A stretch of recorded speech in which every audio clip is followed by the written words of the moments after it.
ঘটনাটি ৯০ দশকের বা তারও কিছু সময় আগের ঘটনা। সময়টা বর্ষাকাল, চারিদিকে পানিতে ভরপুর। এই সময়ে গ্রামের মানুষরা মাছ ধরতে পছন্দ করে।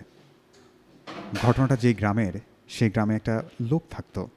ধরে নিলাম তার নাম রাব্বি। তিনি মাছ ধরতে খুব ভালোবাসতেন। তার একটা ছেলে ছিল যার বয়স আনুমানিক ১৫ বছর হবে। তার নাম রাকিব। তিনি প্রতি রাতেই মাছ ধরতে যেতেন এবং সাথে করে তিনি তার ছেলেকেও নিয়ে যেতেন। ঘটনাটি যেদিন শুরু হয় সেদিন পূর্ণিমার রাত ছিল। চারিদিকে চাঁদের আলোয় আলোকিত। রাব্বি এবং তার ছেলে তার স্থানীয় একটা বিলে মাছ ধরতে গিয়েছিলেন।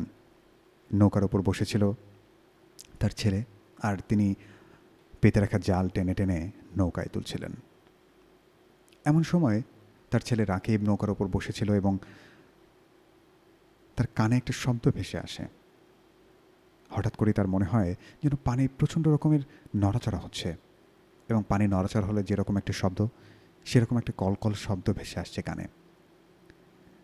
এই শব্দ পেয়ে রাকিব শুরুতে তেমন একটা আমলে নেয়নি, কারণ তার বাবাই তো জাল টেনে ধরে তুলেছে এবং সেখান থেকেই হয়তো শব্দটা আসছে। কিন্তু পুনরায় শব্দটা কানে আসে, কিন্তু এরপর তার মনে হতে থাকে শব্দটা অনেক দূরে থেকে আসছে, কারণ শব্দটা কাছে থেকে আসলে অনেক জোরে শোনা যেত, কিন্তু শব্দটা অনেক ধীর এবং ক্ষীণ একটা শব্দ শোনা যাচ্ছে এবং তার কাছে মনে হচ্ছে শব্দের উৎসটা অনেক দূরে।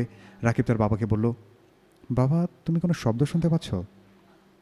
না তো, আমি কোনো শব্দ শুনতে পাচ্ছি না। তুই কি তুই কি কোনো শব্দ শুনতে পাচ্ছিস? আমি পানি নড়াচড়ার শব্দ পাচ্ছি। তাই শুনে রাব্বি হেসে বলল, ধুর বোকা ছেলে, হ্যাঁ আমি তো পানি নড়াচড়া করছি, তুই হয়তো এটার শব্দই পাচ্ছিস। তো আর কথা না বাড়িয়ে বাবা সে মনে করলেন হয়তোবা মনের ভুল হচ্ছে। বেশ কিছু সময় কেটে যায়, আর কিছু ঘটনা ঘটেনি। এই সময়ে রাব্বি মানে সেই বাবা তার জালগুলো গুছিয়ে নেয়।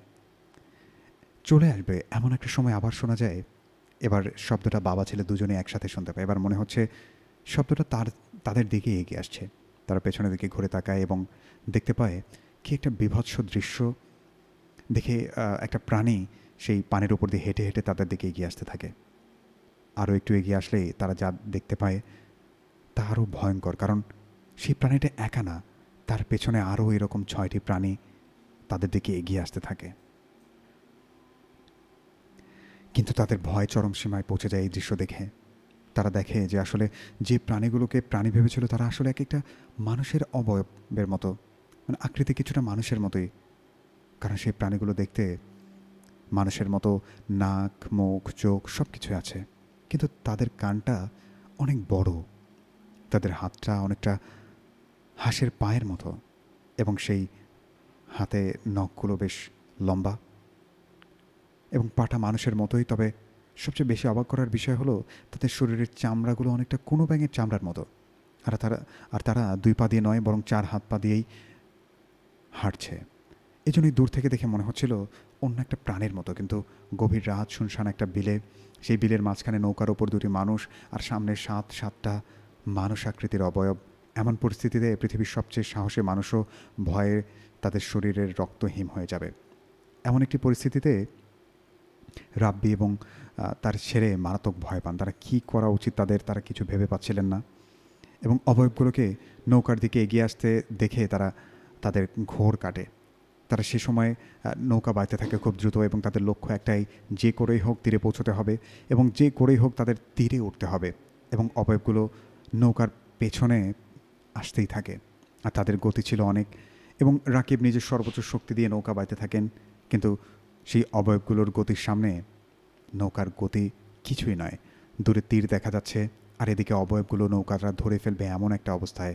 কিছু উপায় না পেয়ে সেই বাবা তার ছেলেকে বলেন, বাবা তুই লাফ দে এখান থেকে, এবং তুই কিছু না ভেবে এখান থেকে চলে যা। এবং সে ছোট মানুষ, কিছু ভাবতে না পেরে তার বাবা যা বলেছে তাই করেছে। সে পানিতে লাফ দেয়, এবং বয়স কম হলেও গ্রামের ছেলে, ভালোই সাঁতার জানা আছে। সে সাঁতরাতে শুরু করে, এবং সে পানিতে ঝাঁপ দেওয়ার পরপরেই রাব্বি ভাবে সে হয়তো বা পানিতে লাফ দেবে। পানিতে যদি লাফ দেয় কেউ হয়তো বা বাঁচতে পারবে না। বাবা তার নিজের জীবনের প্রত্যেকটা সময়ের বিনিময়ে হলেও তিনি চায় তার সন্তান ভালো থাকুক। এক্ষেত্রে তিনি তার ছেলের জীবন বাঁচাতে নিজের জীবনের ঝুঁকি নিলেন। তিনি তখন নৌকা বাইতে বাইতে নৌকা বাবা বন্ধ করে দিলেন এবং বৈঠাটা হাতে নিয়ে অবয়বগুলো যখন নৌকার কাছাকাছি চলে এসেছে তিনি জোরে জোরে আজান দিতে শুরু করলেন আর বৈঠা দিয়ে অবয়বগুলোকে আঘাত করতে থাকেন। আর ততক্ষণে রাকিব তীরে উঠে গেছে এবং তীরে উঠেই সেখান থেকে পেছনে ফিরে তাকাতেই সে দেখতে পায় তার বাবাকে চারদিক থেকে ঘিরে ফেলেছে সেই অবয়বগুলো এবং একটা অবয়ব তার দিকে মনে হয় এমনভাবে তাকিয়েছে, মনে হয় যেন প্রচণ্ড রেগে আছে। অবয়বটি তীরের দিকে এগিয়ে আসতে থাকে এবং সে প্রচণ্ড ভয় পায় এবং দিক বিদিক শূন্য হয়ে দৌড়াতে শুরু করে। কিছু দূর গিয়ে সে পেছনে তাকিয়ে দেখে অবয়বটা তীরে উঠে গেছে এবং তাকে তাড়া করছে এবং সে আবারও দৌড় শুরু করে এবং কোন দিকে কতক্ষণ দৌড়েছে তার কিচ্ছু মনে নেই। কিন্তু একটা সময় পর কিছু একটার সাথে হোঁচট খেয়ে সেখানেই জ্ঞান হারায় রাকিব। পরদিন সকালে জ্ঞান ফিরলে সে দেখে একটা ধানের আইলের কাছে পড়ে আছে। সে ধীরে ধীরে উঠে দাঁড়ায় এবং বোঝার চেষ্টা করে সে কোথায় আছে। সে নিজেকে আবিষ্কার করে একটা বড় বিলের মাঝে এবং সে বিলটাকে সে চিনতে পারে, এটা তো পশ্চিম পাড়ার বিল। এবং গত রাতে সেই বিলের কথা মনে পড়ায় সে আবার বাড়ির দিকে দৌড় দেয় এবং বাড়ির কাছাকাছি আসতেই দেখে বাড়ির অনেক মানুষ তাদের বাড়ির উঠানে ভিড় করে আছে এবং সে বাড়িতে প্রবেশ করতেই সবাই বলতে থাকে রাকিব এসেছে, রাকিব এসেছে। তার মা তাকে এসে জড়িয়ে ধরেই কান্না করতে শুরু করে এবং সঙ্গে সঙ্গেই তার বাবার কথা মনে পড়ে যায়। বাড়িতে এত মানুষ দেখতে পাচ্ছে কিন্তু কোথাও সে তার বাবাকে দেখতে পাচ্ছে না। মাকে বাবার কথা জিজ্ঞাসা করতেই মা কান্নায় ভেঙে পড়ে এবং রাকিব দৌড়ে বাসার ভেতরে গিয়ে দেখে সে আবার জ্ঞান হারিয়ে ফেলে এবং সে দেখে বাড়ির আঙিনায় রাখা হয়েছে তার বাবার নিথর শরীরটাকে। তার পুরো শরীর ক্ষতবিক্ষত, কিছু জায়গায় মাংস নেই, মনে হচ্ছে কেউ যেন খুবলে নিয়েছে। রাকিবের জ্ঞান ফিরলে সবাই তার কাছে জানতে চায় তাদের সাথে কি হয়েছিল গত রাতে। রাকিব সবটা খুলে বলে এবং সবাই ব্যাপারটা শুনে অবাক হয়ে যায় এবং এরপরে একজন জানায়, তোমরা যখন বাসায় ফেরোনি তোমার মা আমাদের কাছে আসে এবং আমরা সবাই মিলে তোমাদেরকে খোঁজার জন্য বের হই এবং অনেকক্ষণ খুঁজতে খুঁজতে খালের ধারে গিয়ে দেখি তোমার বাবার রক্তাক্ত শরীরটা নৌকার ওপর পড়ে আছে আর তুমি সেখানে নেই। আমরা সবাই তোমার বাবাকে ধরাধরি করে বাসায় নিয়ে আসি এবং তোমাকে খুঁজতে যাবো এমন সময় তুমি বাসায় ফিরলে। সবাই মিলে রাব্বিকে অর্থাৎ তার বাবাকে জানাজার পর কবর দেয় এবং ঘটনাটা পুরো গ্রামে ছড়িয়ে পড়ে এবং আতঙ্কের সৃষ্টি হয়। তখন থেকে রাতে সবাই মাছ ধরতে যাওয়া বন্ধ করে দেয়। গ্রামটিতে কিছুদিন পরের ঘটনা। বর্ষণমুখর দিনে সকাল থেকে টানা বৃষ্টি হচ্ছে। মাঝে মাঝে দু একবার বৃষ্টি থামলেও আকাশ থেকে মেঘেদের দল সরে যায়নি। সেদিন কারো কোনো কাজ ছিল না। গ্রামাঞ্চলে বৃষ্টি হলে কারো কোনো কাজ থাকে না। কিছু কিছু মানুষ ঘরে বসে গল্প সল্প করেন। এভাবেই দিন পার হয়ে যায়। আর গল্পের সাথে মুড়ি খাওয়া সবার অনেক প্রিয়। প্রতিটি বৃষ্টির দিনের মতো সেদিনও সবার সাথে বসে গল্প করছিলেন নিয়ামত সাহেব। এই গ্রামের মাতবর তিনি একটা সময় তিনি দেখতে পেলেন তার বাড়িতে যে লোকটি কাজে সাহায্য করতেন তিনি হাঁপাতে ছুটে আসছেন তার দিকে এবং তাকে হাঁপাতে দেখে তিনি জিজ্ঞাসা করলেন, কী রে লতিফ, কী হয়েছে তোর, এরকম হাঁপাচ্ছিস কেন? লতিফ তখন বলেন, সর্বনাশ হয়ে গেছে সাহেব, আমাদের সাদা গাভীটাকে খুঁজে পাওয়া যাচ্ছে না। খবর শুনে নিয়ামত সাহেব বেশ রেগে গেলেন এবং রাগেশ্বরে বললেন, খুঁজে পাওয়া যাচ্ছে না মানে? গাভীটা কোথায় গেল? লতিফ তখন বলেন, আমি গোয়াল ঘরে খাবার দিতে গিয়ে দেখি অন্য সব গরু থাকলেও সাদা গরুটা সেখানে নাই। কথাগুলো শুনে নিয়ামত সাহেব লতিফকে অনেক বকাঝকা করেন। শেষে নিয়ামত সাহেব লতিফের গরুটা খুঁজতে যেতে বললেন। ততক্ষণে বিকেল বেরিয়ে সন্ধ্যা নেমেছে। হাতে হ্যারিকেন নিয়ে লতিফ গরুটিকে খুঁজতে বের হয়। পথে এক ব্যক্তি লতিফকে বলে সে বিকেলে গরুটির দিকে যেতে বলেছে। দুঃখিত, এলাকার একজন লোক বলেন গরুটিকে বিলের দিকে যেতে দেখেছেন। লতিফ এবার বিলের দিকে যেতে শুরু করে। কিছু দূর যেতেই বৃষ্টিটা আবার শুরু হয়। বৃষ্টির পানিতে হ্যারিকেনটার আলো নিভে নিভে অবস্থায়, আর একেবারে নিভে যায়নি, কারণ আমরা জানি যে যারা দেখেছি হ্যারিকেনের আলোটা একটা কাচের মধ্যে থাকে, আর এই কারণেই বৃষ্টির পানি হ্যারিকেনটাকে নেভাতে পারেনি।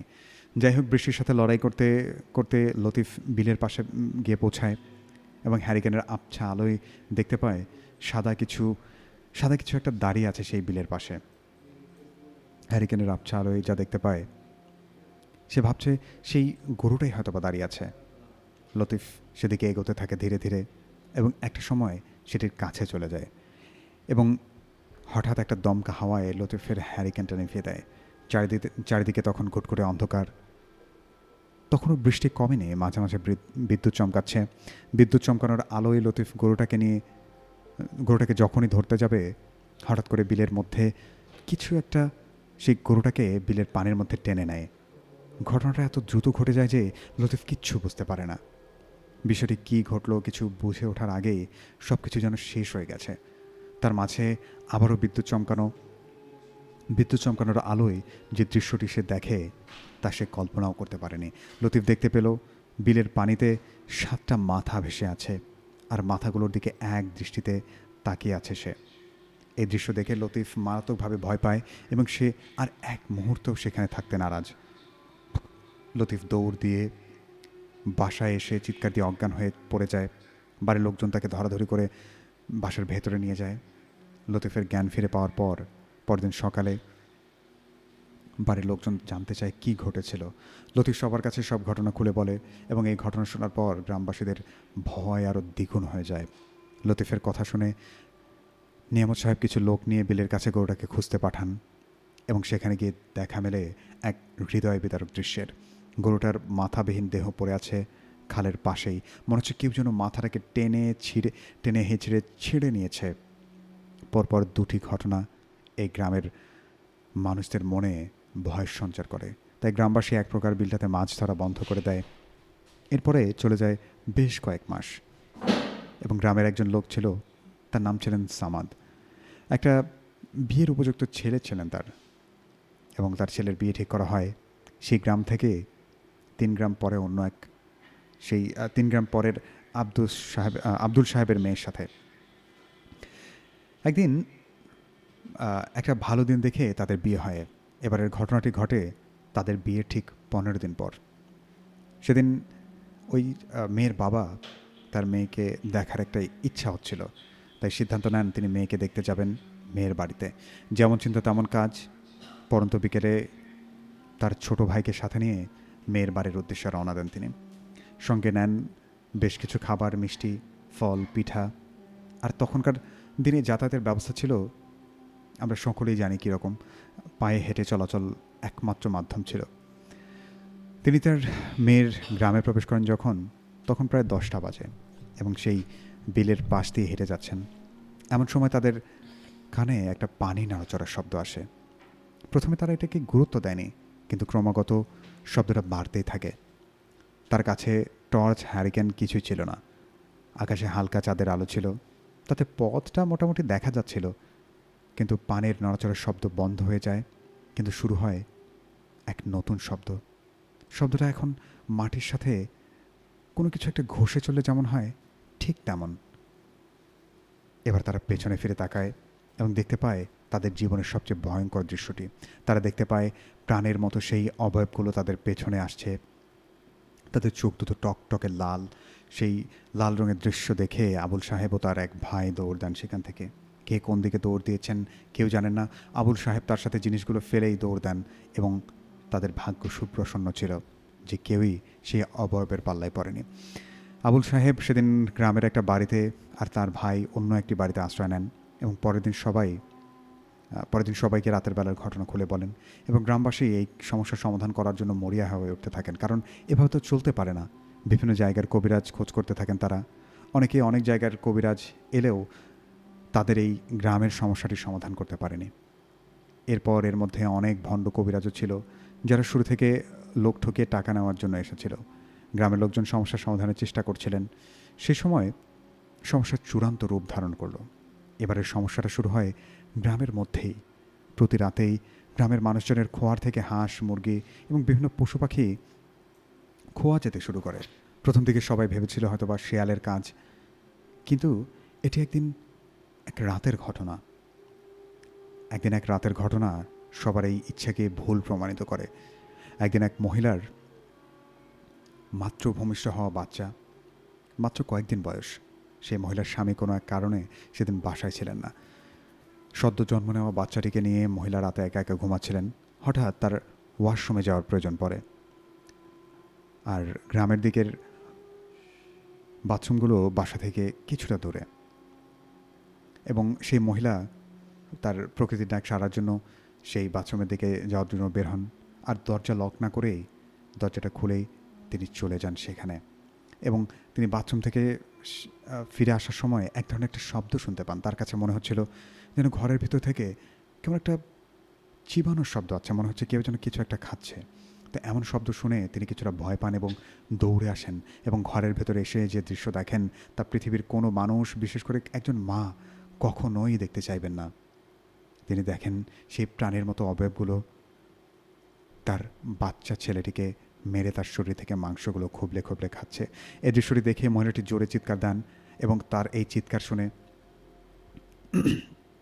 একটি অবয়ব সেই মহিলার দিকে আক্রমণ করতে আসে।